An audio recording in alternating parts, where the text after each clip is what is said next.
Bonjour, bonjour, bonjour tout le monde. Bonjour. Quand je vous entends comme ça, bonjour tout le monde. Bonjour. Voilà, là maintenant, il y a la vie quoi. Bien, nous voici encore dans la maison du Seigneur pour le remercier. Vous savez pourquoi je parle souvent donc de remercier? Parce que nous n'avons pas d'autre chose que de remercier Dieu. Il n'y a rien que nous puissions faire pour vraiment dire, pour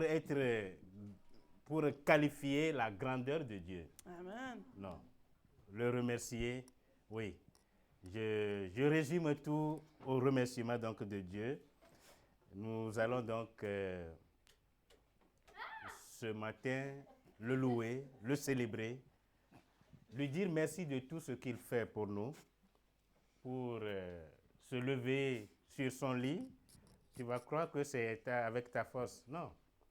Si Dieu ne te donne pas cette possibilité de te lever, tu vas rester au lit. Tu vas pouvoir crier, mais tu ne pourras pas. Mais c'est cette puissance de Dieu qui nous permet de faire tout cela. Amen. Donc, ce matin, nous sommes encore là pour lui dire merci. Et ensemble, nous allons donc le louer, le remercier à travers nos chansons. Vous savez bien sûr que nous sommes dans la période donc des fêtes de l'année. Donc, nous allons probablement chanter des chansons qui vont dans ce cadre-là. Vous allez donc, nous pourrons mettre nos GSM sur vibreur, sur silencieux, et nous allons donc nous lever pour chanter Bethléem, toi, la moindre. Mais moi, je vais vous dire que je ne sais pas chanter, mais je vais vous entendre chanter cette chanson pour moi. Donc, chantez-le pour moi. Ça me fera vraiment plaisir.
Turn yourself up, turn your monitor down.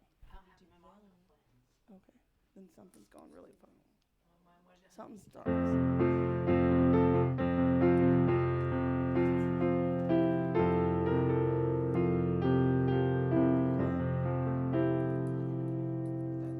Avec moi. Il est né le divin enfant, jouez au bois, résonnez musettes. Il est né le divin enfant, chantons tous son appel.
à Amandine de nous donner les annonces. Merci. Bonjour à tous, j'espère que ça va. En tout cas, moi je suis contente d'avoir ma voix et que je peux faire les annonces. Alors, on va commencer avec les annonces. Donc, notre offrande de Noël, ça va être pour l'orphelinat qui se trouve en Côte d'Ivoire. Oui, Côte d'Ivoire, ça va. Côte d'Ivoire qui s'appelle Bethesda Home. Donc, si vous voulez faire une offrande, je pense qu'il y a la petite boîte qui est ici au fond de l'église, que vous pouvez mettre votre enveloppe, soit vous envoyez dans le compte de l'église, que vous pouvez trouver sur le site internet, et vous écrivez « c'est pour Bethesda Homes », c'est pour l'orphelinat, et on le mettra dans ce compte-là, pour l'envoyer pour notre offrande de Noël. Donc, priez pour ceci. Ensuite, voilà, en fait, c'est ce que j'ai déjà dit. Donc, on a jusqu'à janvier pour participer. Et voilà, en tout cas, maintenant, on a notre étude biblique des femmes qui est le mercredi soir à 19h30. Si vous avez besoin du lien Zoom... Ok, il y a une annonce par rapport à l'étude des femmes. Oui, je dois commander le livre pour cette étude. Alors, si vous souhaitez le livre, s'il vous plaît, très très vite, dites-moi si vous souhaitez un exemplaire. Merci. J'en veux 2. Ok. 2. J'en veux 2. Ok. Alors, donc pour participer, voilà, vous pouvez envoyer un message soit à Nadine, soit à Jean. Vous enverront le lien Zoom ou Teams, je ne sais pas exactement. En tout cas, il y a un lien. Alors, on a le programme de Noël le 18 décembre, donc c'est déjà la semaine prochaine. Waouh, ok. Donc, soyez là au matin pour notre culte. Ensuite, on revient à 15h pour manger un goûter et pour regarder la pièce de Noël. Je pense. Voilà. Ok. Donc, soyez bien là le 18, la semaine prochaine. Ensuite, on a un camp hivernal qui se passe du 1er au 3 janvier. Et donc, c'est pour tous les jeunes. Donc, ça sera ici à l'église. Je pense que c'est mieux que ce soit à l'église qu'à BO parce que j'imagine qu'il fait très froid dans les Ardennes. Ouais, il y aurait de la neige, c'est vrai. Ouais, tout le monde serait malade. Bon, peut-être pour l'année prochaine. Non, d'accord, pas l'année prochaine. Ok, bah ça sera à l'église. Donc comme ça, vous savez exactement où ça se trouve. Ouais, peut-être l'année prochaine. Ok. Ça me dérangerait pas. Faudrait faire un vote alors pour voir parce que d'accord. Ça a l'air d'être un peu divisé, enfin ça divise quand même. Alors donc si vous avez des questions, des requêtes, etc. Déborah est là pour vous. Alors ensuite, bah c'est tout. Ok, merci. Bien, nous remercions Amandine pour les annonces. Nous allons continuer à louer le Seigneur.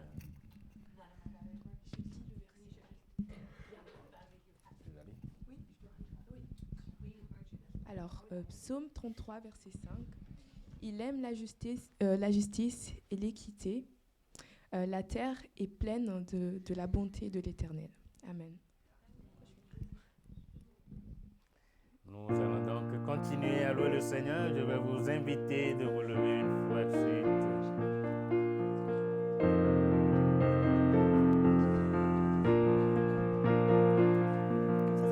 Voici Noël.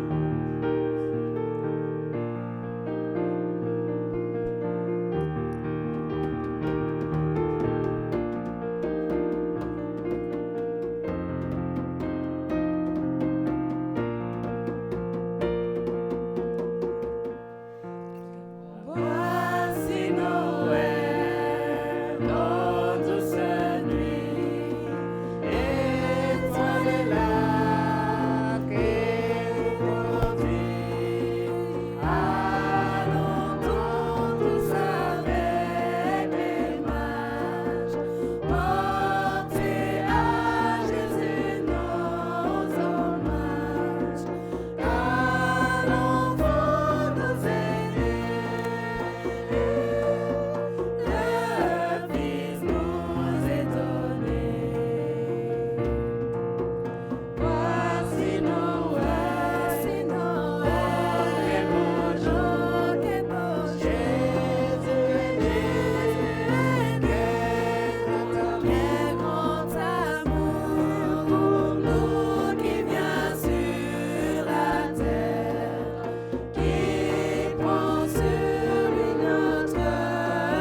chanté cette chanson la semaine passée, mais puisqu'il était nouveau, on va la rechanter cette semaine-ci.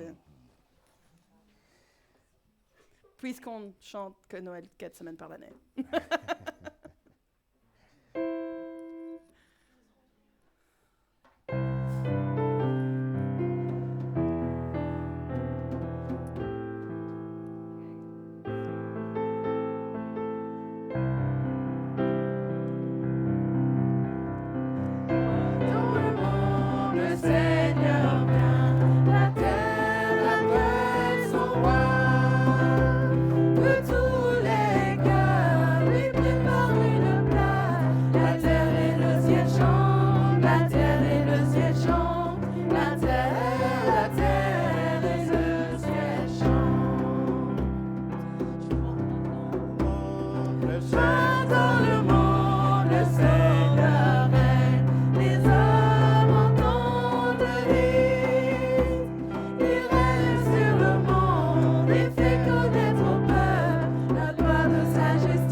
Monsieur Elias, c'est de nous faire la prière.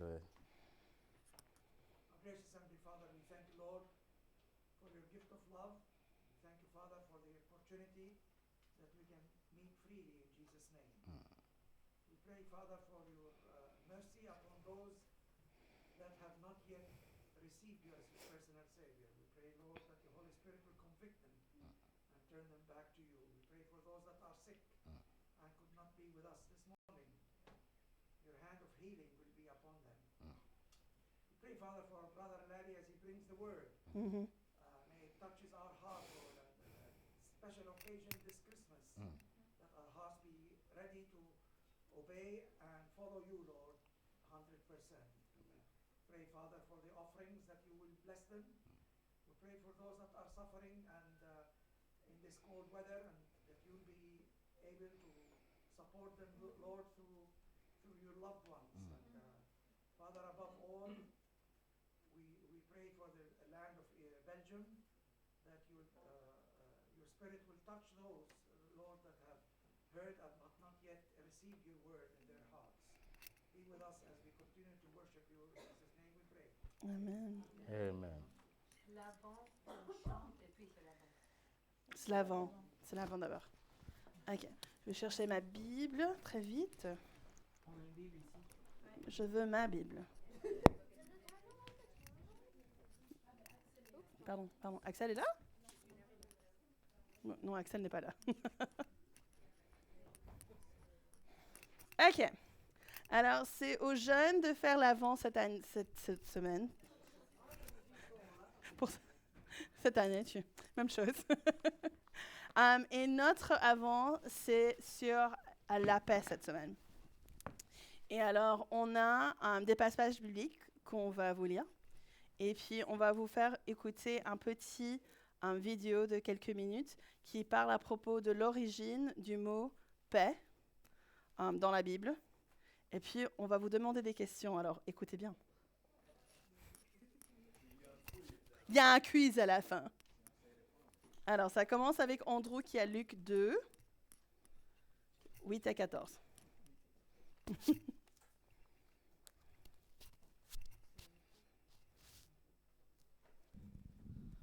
Or, il y avait dans la même comté des bergers qui couchaient au champ et qui gardaient leurs troupeaux pendant l'éveil de la nuit. Et voici un ange du Seigneur qui se présenta à eux, et la gloire du Seigneur resplendit autour d'eux, et ils furent saisis d'une grande peur.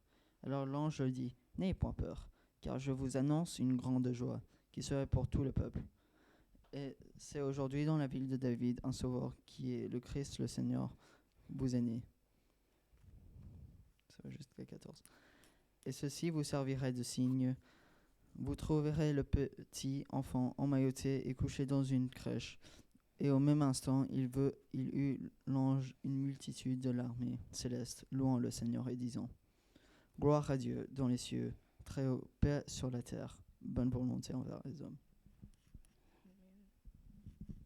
Et le prochain verset, c'est Romains 5, 1, qui dit « Étant donc justifiés par la foi, nous avons la paix avec Dieu par notre Seigneur Jésus-Christ. » Et puis, on a celle de Natacha. Ok, alors moi, c'est Éphésiens 2, 17 à 22.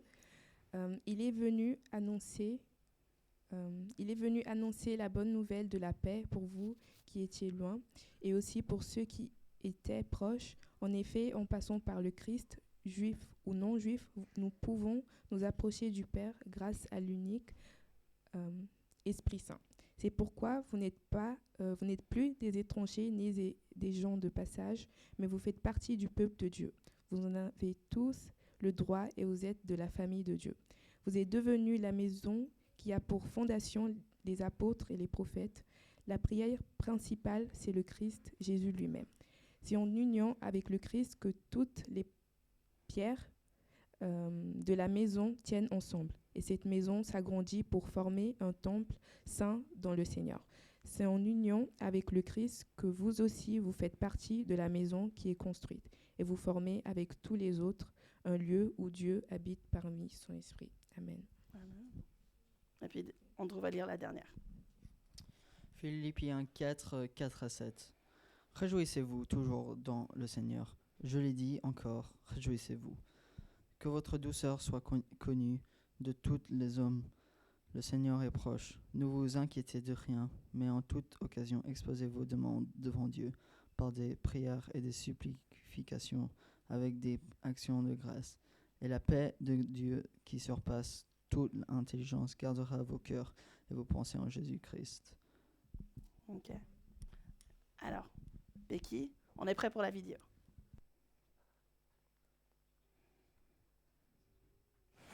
Le mot paix est courant dans la plupart des langues. Quand on parle par exemple de traité de paix ou des temps de paix, on entend l'absence de guerre. Dans la Bible, le mot paix peut traduire l'absence de conflit, mais il indique également la présence de quelque chose de meilleur à la place. Dans l'Ancien Testament, le mot hébreu pour la paix est shalom. Et dans le Nouveau Testament, le mot grec est eirene. Le sens premier de shalom est complet ou entier. Le mot peut décrire une pierre entière qui a une forme parfaite, sans fissure. Ça peut également se rapporter à une muraille aux finitions parfaites, n'ayant aucun trou ni aucune brique manquante. Shalom décrit une structure complexe constituée de plusieurs éléments, mais dont l'ensemble est complètement harmonieux et reflète une certaine plénitude. C'est comme Job qui dit que ses tentes sont dans un état de shalom parce qu'il a compté son troupeau et qu'il était au complet.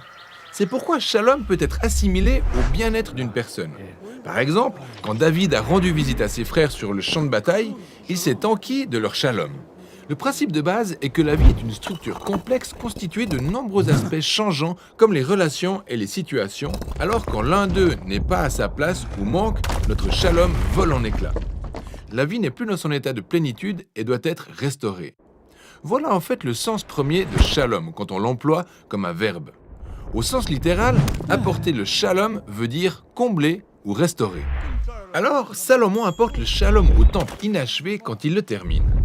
Ou, si notre animal endommage accidentellement le champ de notre voisin, on shalom ce dernier par une restitution complète de ce qu'il a perdu. Vous prenez ce qui manque et vous le restaurez dans son intégralité. Il en est de même des relations humaines. Dans le livre des Proverbes, restaurer et guérir une relation brisée, c'est apporter le shalom. Dans la Bible, quand des royaumes rivaux font le shalom, ça ne veut pas seulement dire qu'ils cessent de se battre, mais qu'en plus, ils commencent à œuvrer ensemble dans l'intérêt l'un de l'autre. Cet état de shalom est ce que les rois d'Israël étaient censés cultiver, mais ça s'est rarement produit. Ainsi, le prophète Ésaïe espérait la venue d'un futur roi, un prince de shalom dont le règne apporterait un shalom éternel. Un temps où Dieu ferait une alliance de shalom avec son peuple, rectifierait tous les torts et réparerait tout ce qui était brisé. C'est pourquoi la naissance de Jésus dans le Nouveau Testament a été annoncée comme l'arrivée d'Ereine. Rappelez-vous, c'est le mot grec pour paix. Jésus est venu offrir sa paix aux hommes. Il a d'ailleurs dit à ses disciples « Je vous donne ma paix ». Les apôtres ont affirmé qu'à travers sa mort et sa résurrection, Jésus avait rétabli la paix entre Dieu et les hommes dénaturés. Car il a totalement rétabli la relation brisée entre les hommes et leur Créateur. C'est pourquoi l'apôtre Paul peut affirmer que Jésus lui-même est notre Eireine. Il incarnait en tout point l'homme que j'étais destiné à devenir mais ai échoué à être, pour finalement me faire don de sa vie. En conséquence, les disciples de Jésus sont appelés à être des artisans de paix.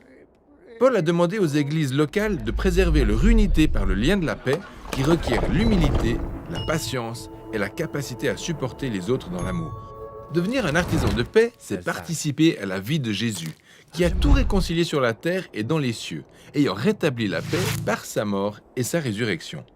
La paix requiert de ce fait un travail de longue haleine, car ce n'est pas simplement l'absence de conflit.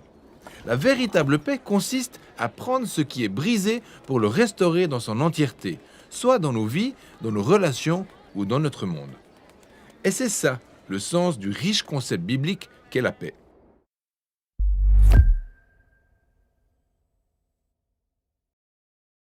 Et c'est ça, le sens du riche concept biblique qu'est la paix.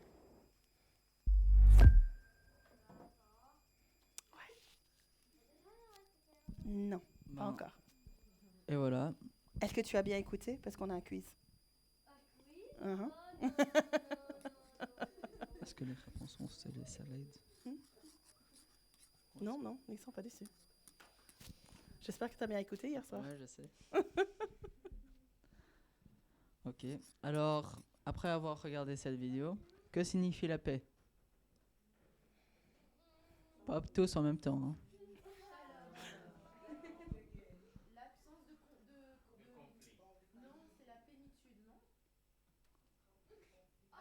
Est-ce qu'on a tous regardé la même vidéo? C'est que signifie la paix? La plénitude. Ok. Être ensemble. Être complet. Être complété. Oui. Ok. Audrey? Comment le concept de shalom ou de plusieurs plénitudes élargit-il ou approfondit-il votre compréhension de la paix que Dieu offre? Répète cette question. Comment le concept de shalom ou de plénitude élargit-il ou approfondit-il votre compréhension de la paix que Dieu offre? Oui, il fallait regarder. C'est dans le film ou c'est nous? Non, c'est dans... C'est un peu des deux. Tu dois prendre ce que tu as appris du film et l'appliquer un peu et développer.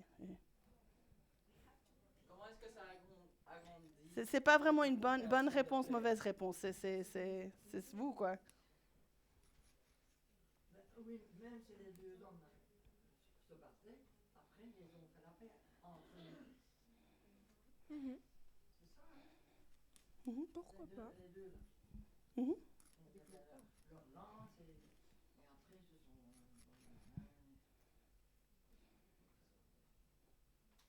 D'accord. OK? On peut lire? Celui-là. Ah, mais- Celui-là. Ok. Alors, à votre avis, comment Jésus apporte-t-il la paix à sa naissance? La naissance de Jésus a été annoncée Mhm. et il a complété. Il a complété à travers sa naissance. Qu'est-ce qu'il a complété?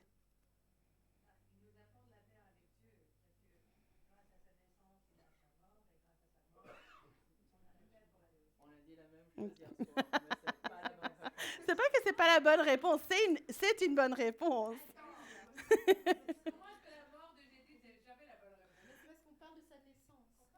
On retourne aux consignes. À votre avis, comment Jésus-il apporte la paix à sa naissance? Oh, oui. Faïda, c'est pas juste, tu connais la réponse. Pardon. On a chanté. Un petit indice, on a chanté.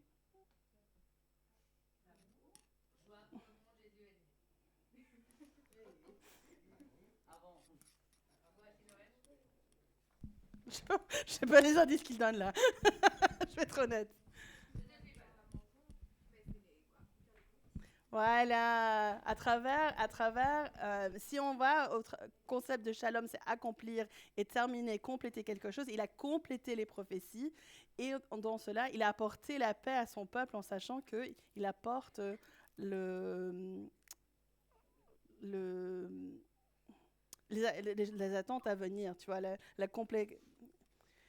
de Genèse jusqu'à Matthieu, on a promis quelque chose qui va éventuellement les sauver éternellement et pas juste à l'année qui suit, une année après l'autre.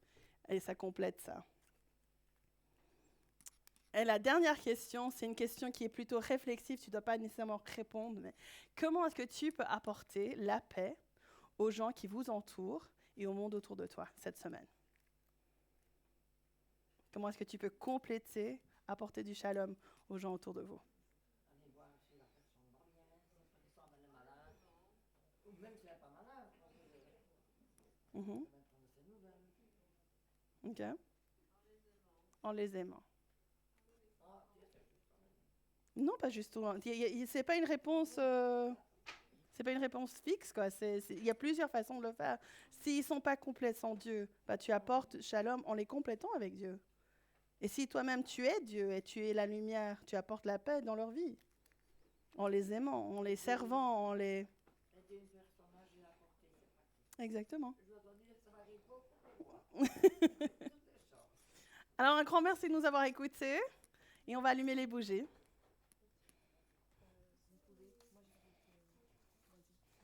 Il y en a 3 bougies, il y a 3 personnes.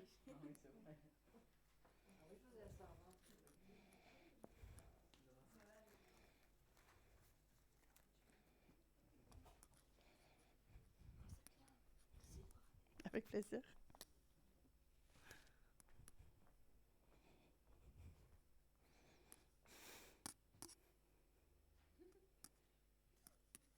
Ok. Les lumières?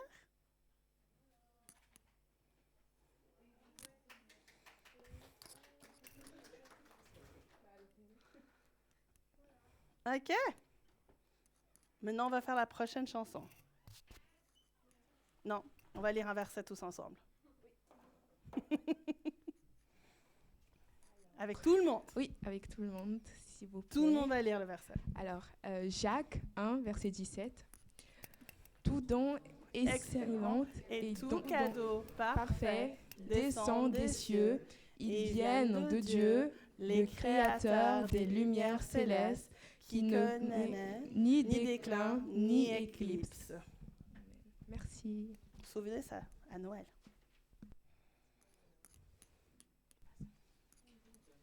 Nous allons allons donc une fois. Audrey, tu peux descendre si tu veux. Tu peux rester si tu veux, mais. Nous allons chanter sur la parole.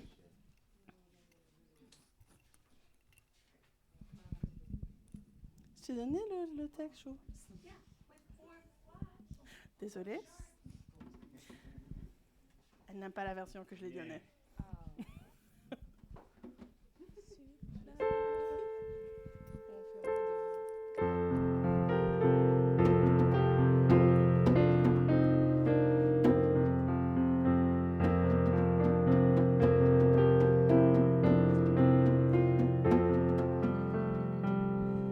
Avec moi. La paille fraîche dans l'enfance si beau, une pauvre crèche lui sert de berceau. De l'azur céleste, l'étoile a souri à l'enfant qui reste si tard endormi. Mais plus près encore de mon petit lit, du soir à l'aurore, car j'ai peur la nuit. Bénis, frères tendres, les autres petits, viens bientôt nous prendre dans ton paradis. Nous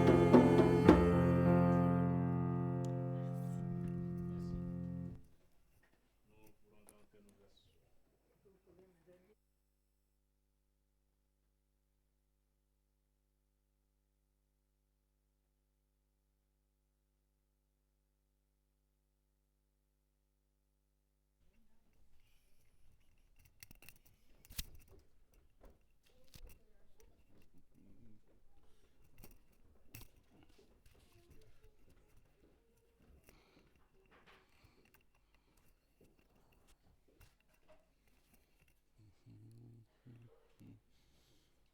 Voilà, voilà, voilà.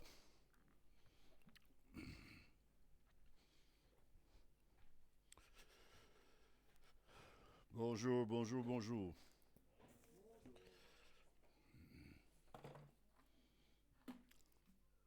Tout le monde est content? Oui? Formidable. Nous sommes en notre histoire, notre thème aujourd'hui, comme vous voyez, c'est la paix.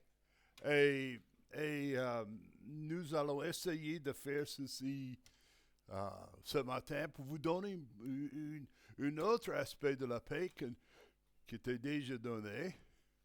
Ésaïe chapitre 26, verset 3. Si vous voulez suivre dans votre Bible, Ésaïe chapitre 26, verset 3, où vous pouvez lire avec moi. Tu gardes au cœur ferme une paix assurée parce qu'il se confie en toi. Confiez-vous en l'Éternel à perpétuité, car l'Éternel est le rocher des siècles. Je regardais dans le dictionnaire, et la chose que je trouve, il n'y a pas une bonne signification de la paix sur Internet. Parce que je crois que les gens qui écrivent ça n'ont aucune idée qu'est-ce que ça veut dire la paix. Ils ont commencé par la paix est définie comme l'absence d'hostilité. Ça c'est vrai. La paix est définie comme l'absence d'agressivité. Ça c'est vrai aussi. La paix est définie comme l'absence de perturbation. Ça, c'est un mot que je n'utilise pas beaucoup. Alors, qu'est-ce que c'est la paix alors? La paix est définie comme un état de tranquillité et de calme. Alors, pour nous comme un enfant de Dieu, qu'est-ce que ça veut dire tout ça? En Romains chapitre 5, nous allons commencer là. La paix est définie comme une absence de pensées ou d'émotions inquiétantes ou oppressives. Si vous voyez que les lampes allument et de fait, c'est parce que nous sommes en train de trouver pourquoi celui-là ne s'allume pas. Alors, si vous voyez les lampes ce n'est pas que nous n'avons pas payé le facteur d'électricité, d'accord? c'est que j'ai deux filles ici. L'un est difficile de comprendre pourquoi les choses ne fonctionnent pas comme il faut. D'accord? Et elle est tellement obsédée par cette pensée qu'elle n'est pas la paix.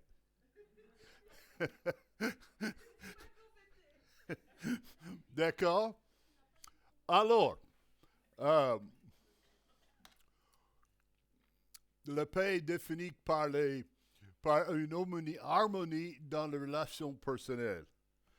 Alors, qu'est-ce que ça veut dire tout ça? Pour nous, comme enfants de Dieu, nous recevons la paix. Nous recevons la paix quand nous sommes justifiés par la foi. Étant donc justifiés par la foi, nous avons la paix avec Dieu par notre Seigneur Jésus-Christ. Et la Bible constate, avant notre relation avec lui, avant notre salut, avant qu'il devienne une partie de notre vie, nous sommes vraiment un ennemi de Dieu. Et nous n'aimons pas de parler de ça parce que on aime d'être des gens gentils, on aime que les gens, que tous passent au bien à la fin. Mais le problème, c'est que la Bible constate clairement que vous et moi, avant que Jésus-Christ entre dans notre vie, que nous sommes ennemis de Dieu. Juste un passage, une pensée.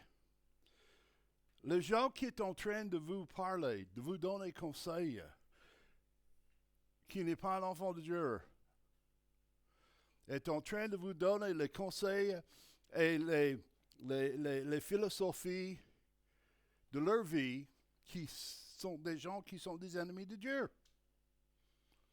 Et si vous êtes un enfant de Dieu, vous êtes en train d'écouter les gens qui ne connaissent pas Dieu. Vous comprenez ce que je suis en train de dire? Comment les gens qui ne connaissent pas Dieu peuvent avoir la paix? Surtout la paix avec Dieu. Si nous sommes son ennemi, on est loin de lui. On est étrangers, la Bible dit, à la promesse de Dieu. Alors, quand nous avons la paix, ça dit que notre péché, il n'y a pas de péché, il n'y a pas de culpabilité, il n'y a pas de condamnation, il n'y a rien entre nous et Dieu.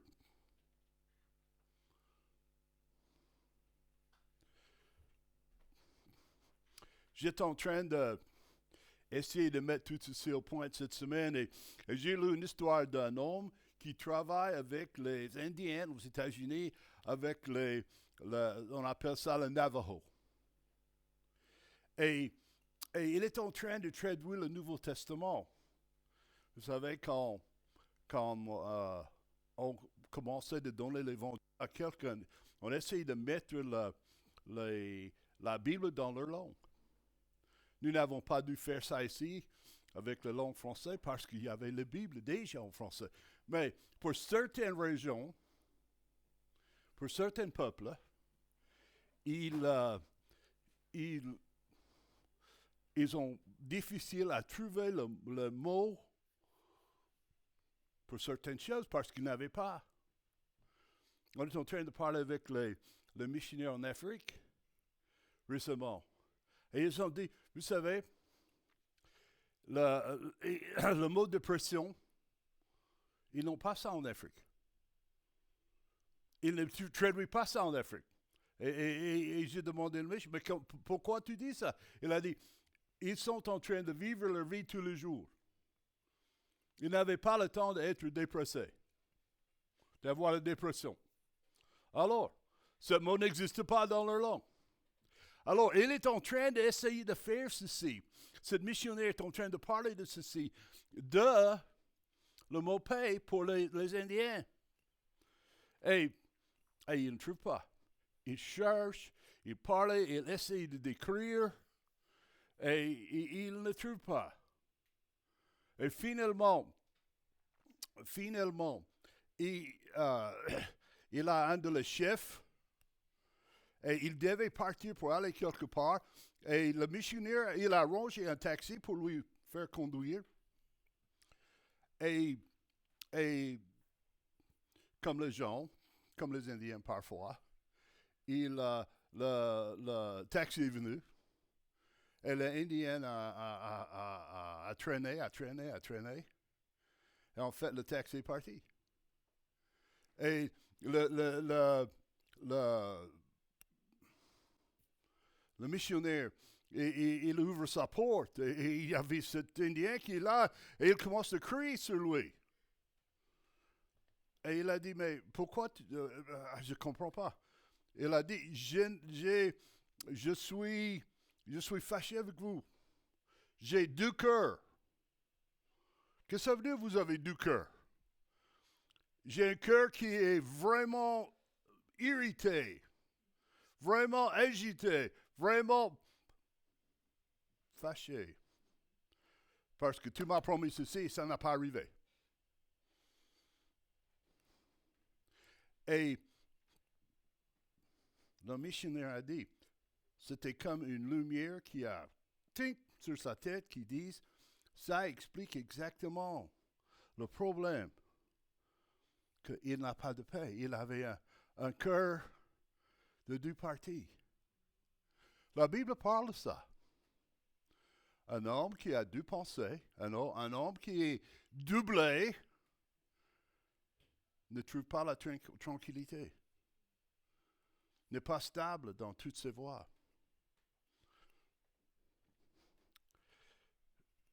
Alors, sans Christ, qui prend les mauvaises parties de notre vie, le péché, la culpabilité, la condamnation, et qui réconcilie, ou qui fait la réconciliation avec Dieu, qui pardonne, qui enlève, qui donne son amour, c'est impossible d'avoir la paix. Il y a une chose que j'aime avec Dieu. Oh, il y a beaucoup de choses que j'aime avec Dieu. Mais une chose particulière que j'aime avec Dieu, c'est que Dieu prend nos péchés. Dieu prend vos péchés. Quand vous venez à lui, quand vous venez à Dieu, il prend les péchés que vous avez dans votre vie, qui vous séparent de Dieu. Et il met ça derrière son dos. Autant que l'Est et de l'Ouest, il a mis nos péchés derrière son dos. Il ne se souvient plus. Oh, j'aime ça. J'aime ça. Si je dois m'occuper, si tu dois occuper de tous vos péchés passés, que tous vos péchés passés, on n'aura jamais la paix. Il faut que notre passé et notre Dieu viennent ensemble et Dieu nous donne son pardon. Afin qu'au lieu d'avoir deux cœurs, nous avons un cœur. Alors, Alexander McLaren, c'est un prédicateur d'Écosse qui dit « La paix ne vient pas de l'absence de la trouble, mais de la présence de Christ. » J'avais 16 ans quand j'étais sauvé. Longtemps passé. Et je me souviens la nuit, le jour, que j'ai accepté Jésus-Christ comme mon sauveur personnel. C'était comme un fardeau était enlevé de mon épaule, mes épaules. Première chose. Mais j'ai commencé à faire des choses que je n'ai jamais fait avant. Vous savez quoi? Qu'est-ce que j'ai fait? J'ai commencé à chanter.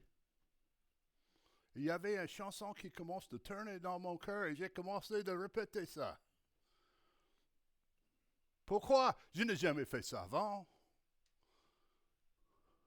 Je n'ai jamais fait ça avant. Mais quand Christ est entré dans ma vie, Dieu m'a donné une paix qui surpasse toute compréhension. J'entends les gens qui disent, mais je suis un enfant de Dieu, mais je suis troublé par les pensées et les rêves et les cauchemars, les choses pareilles. Et je dis, la Bible enseigne une chose, soit la Bible est vraie, soit la Bible est vraie, elle n'est pas vraie. Mais si la Bible est vraie, et je crois qu'elle est vraie, et il y a certaines choses qui ne dépassent pas dans la vie d'un enfant de Dieu. Et une de ces choses, c'est que notre paix est assurée par un Dieu qui dit que vous avez la paix avec moi. Et parce que vous avez la paix avec moi, il y a certaines choses qui ne te troublent pas parce que tu es mon enfant. On a lu un verset en Ésaïe, une promesse qui était donnée 500 ans avant Jésus-Christ qui dit, vous avez la paix parce que vos pensées sont sur lui. Alors,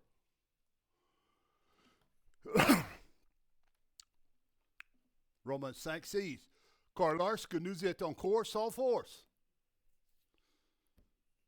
ce mot sans force, ça veut dire aucun mérite. Christ est mort en son temps pour nous qui étions des méchants.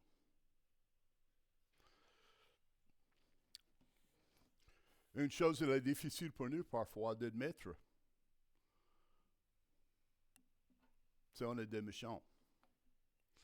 Je fais aucun mal, pasteur, tu dois comprendre, je fais aucun mal, je vis bien, je paye tous mes frais, je suis une bonne personne, j'aime mes enfants, j'aime ma femme, et je suis une bonne personne. Malheureusement, c'est pas assez. Tu peux faire tout ça. Mais il y a un verset qui nous dit ceci. Car tous, tu es prêt pour ceci? Car tous ont péché. Ils sont privés de la gloire de Dieu. Vous savez ce qu'il n'a pas dit? Il n'a pas dit la moitié. La moitié est pécheur et sont privés de la gloire de Dieu. Ils n'ont pas dit 9 sur 10 sont des pécheurs et privés de la gloire de Dieu. Il dit tous sont péchés et sont privés de la gloire de Dieu. Nous sommes des pécheurs par nature. Ça vient parce que on est né pécheurs. Et uniquement par la grâce de Dieu, uniquement par le sacrifice que Jésus-Christ a fait sur la croix, nous avons la possibilité d'être réconciliés avec Dieu. Regarde verset 10. Romains chapitre 5, verset 10. Car si lorsque nous étions ennemis de Dieu,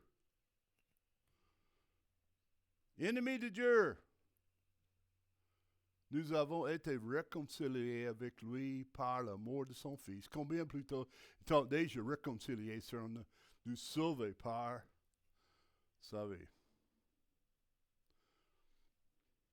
Alors, non seulement cela, mais nous nous glorifions même en Dieu par notre Seigneur Jésus-Christ, par lequel nous avons maintenant obtenu la réconciliation. À la fin de la Deuxième Guerre mondiale, on a les deux côtés. On a les Alliés et les Allemands. Et ils sont venus ensemble. Et ils ont signé une alliance de paix. Et ils ont réconcilié les Alliés et les Allemands ensemble. Une partie a donné un petit peu, l'autre partie a donné un petit peu, et on a établi un accord, et c'était fait.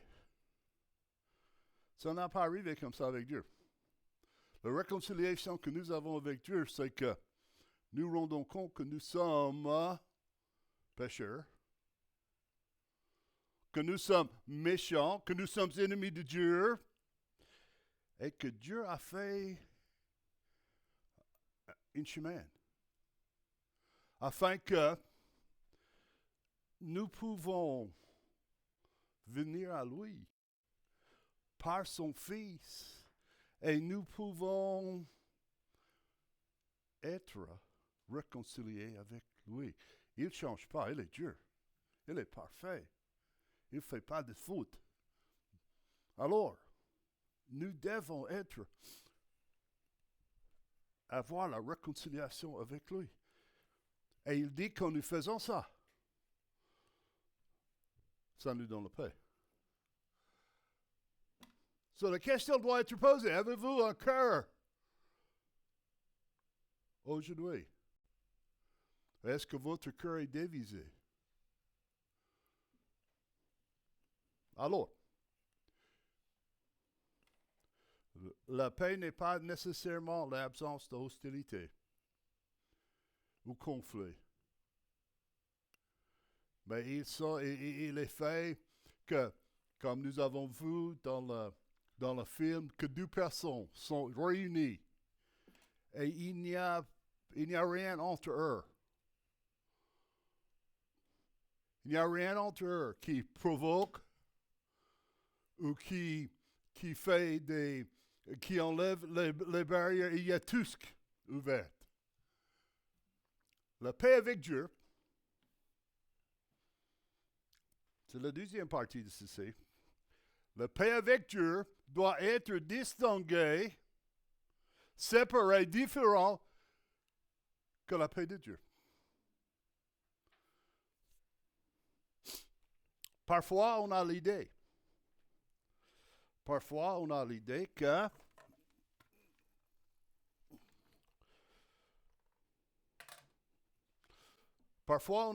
qu'au moment que je deviens un enfant de Dieu, que tous mes problèmes sont faits.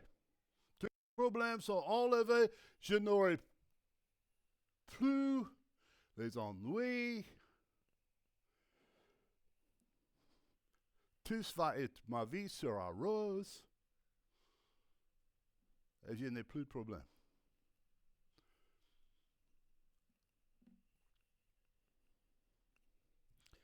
En fait, je crois que ça c'est faux pour deux raisons. Premièrement, comme un enfant de Dieu, probablement, vous serez attaqué par Satan plus parce que vous êtes un enfant de Dieu qu'avant que vous êtes un enfant de Dieu.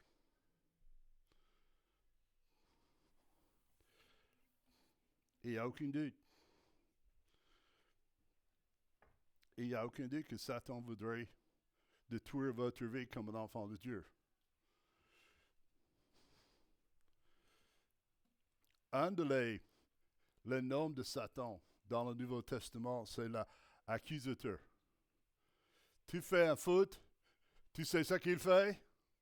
Il va devant Dieu directement et dit, tu sais ce que ton enfant a fait?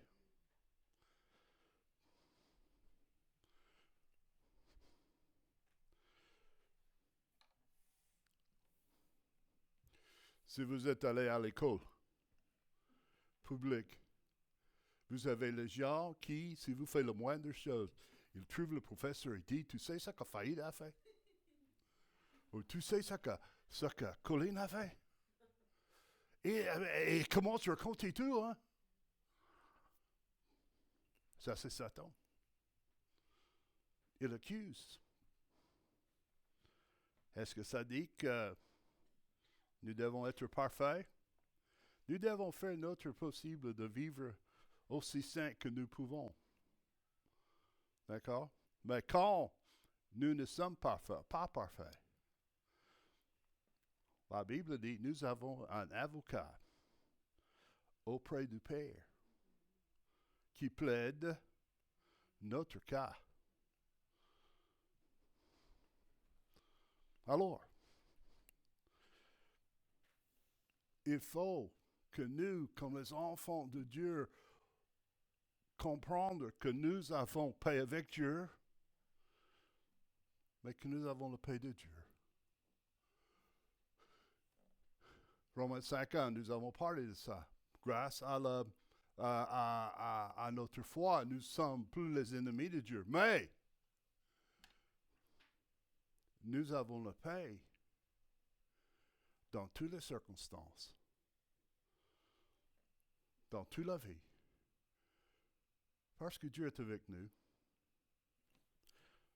Un des passages que tout le monde aime bien dans la Bible, c'est Psaume 23.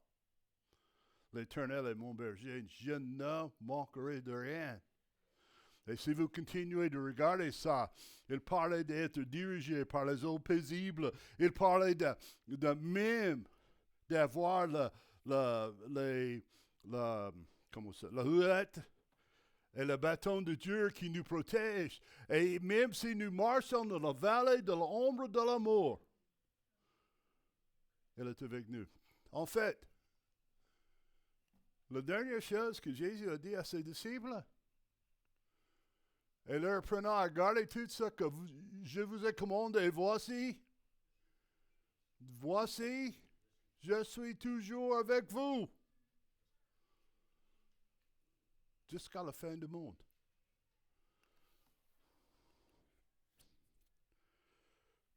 Jésus est avec nous. Nous avons la promesse de sa présence malgré tout ce qui se passe. Je ne peux pas vous dire que vous n'aurez pas de problème, vous n'aurez pas de trouble, votre vie ne sera perturbée. Mais je peux vous dire ceci. Tout ce que vous passez, Dieu est avec vous. Tout ce qui arrive dans votre vie, Dieu est avec vous. Comme un enfant de Dieu, nous ne pouvons jamais dire, je suis tout ça. Je suis tout ça. Parce que Dieu a dit, je suis avec vous. Vous dites, mais si je fais une bêtise, si je fais une faute, si je fais un péché,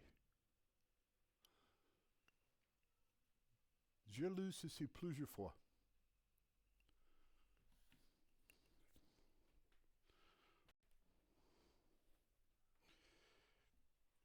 Et je ne voyais jamais une possibilité de perdre notre relation avec Dieu. D'accord? On peut perdre notre, comment on dit ça, notre rapport avec Dieu. Nous pouvons perdre notre rapport avec Dieu. Nous devons tomber sur nos visages devant Dieu et prier Dieu de nous pardonner. Ça, c'est vrai. Mais même quand on perd notre rapport avec Dieu, on ne perd pas notre relation. Et si ça c'est une promesse de Dieu, il est toujours avec nous.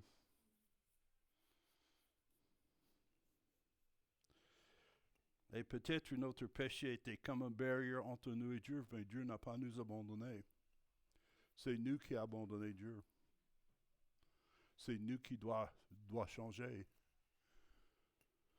Alors, Dieu est toujours avec nous.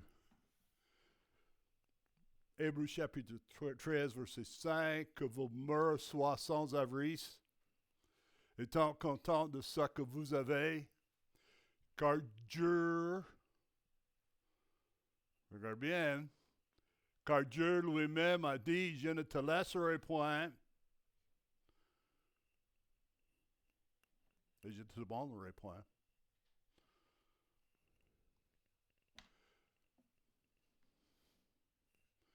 Psaume 94, 14. David est en train d'écrire, car l'Éternel ne laisse point son peuple et n'abandonne point son héritage. Alors, qu'est-ce que ça veut dire tout ça?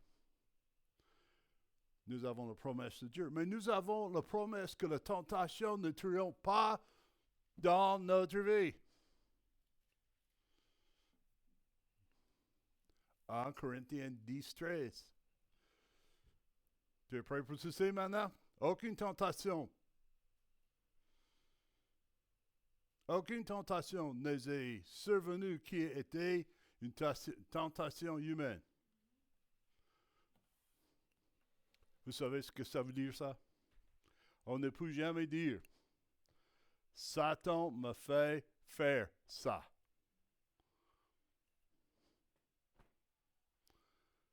Aucune tentation ne vous est survenue qui n'était. Lisez avec moi. Aucune tentation ne vous est survenue qui n'était une tentation. Je ne peux pas dire pour une raison. Une tentation humaine. Mais, j'aime de mettre dans le Dieu est fidèle, qui ne permettra point que vous soyez tentés au-delà de vos forces. Je ne peux pas faire ça. Je ne peux pas arrêter. Je dois faire ça. Non. Si vous appartenez à Dieu, Dieu est fidèle. Mais avec la tentation. Ceci, c'est une verset dans votre Bible. Mais avec la tentation, il vous a donné aussi issue de sorte que vous puissiez la supporter. Il ne faut jamais oublier. Notre Dieu, le Dieu que nous servons, le Dieu que nous croyons, est omniscient. Connaissez tout.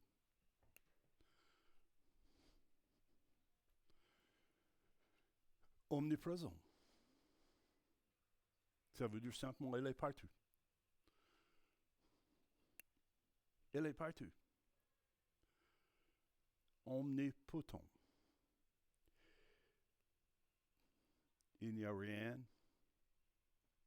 On va retourner à une vierge, en train de parler avec un ange, pardon. Et l'ange dit, tu seras enceinte. Et il dit, comment ça c'est possible? Et l'ange a répondu, rien est impossible à Dieu.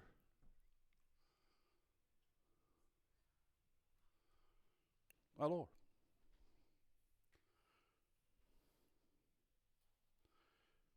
ça veut dire tout ceci, ne perdez pas courage. Ne perdez pas courage.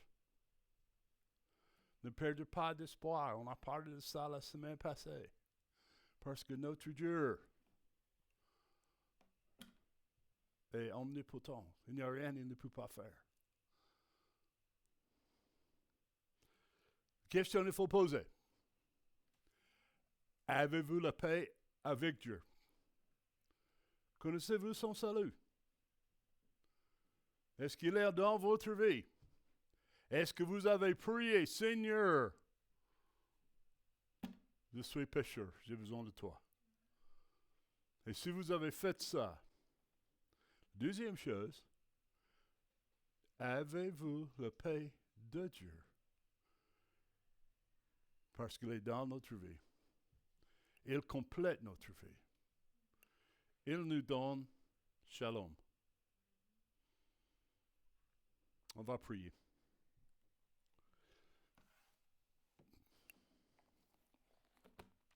Juste 2 questions aujourd'hui. Avez-vous la paix de Dieu? C'est une simple question. C'est une question qui demande oui ou non. Si vous avez la paix de Dieu, ça dit que vous avez confessé Jésus comme Seigneur et Sauveur et vous avez cru que Dieu l'a ressuscité de mort. La Bible dit, si tu as fait ça, tu seras sauvé. Ça, c'est un fait. Ce n'est pas des émotions. Ce n'est pas des peut-être. C'est un fait. Deuxième partie de ça, c'est dire que avez-vous la paix de Dieu? Parfois, même comme un enfant de Dieu, nos pensées, nos cœurs est divisé. On a le tir d'un côté. On a le tir d'un côté. Et on a le tir de l'autre côté de Dieu. Qu'est-ce que vous allez faire? Notre Père Céleste, nous venons devant toi. Je prie que tout le monde est en train de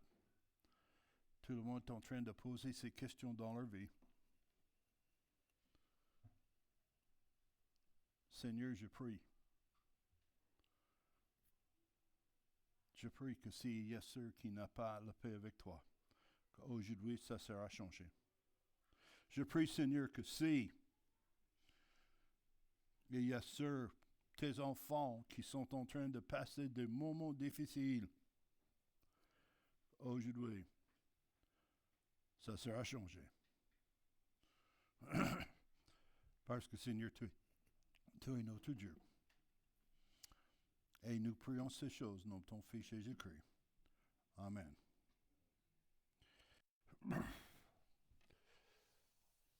Si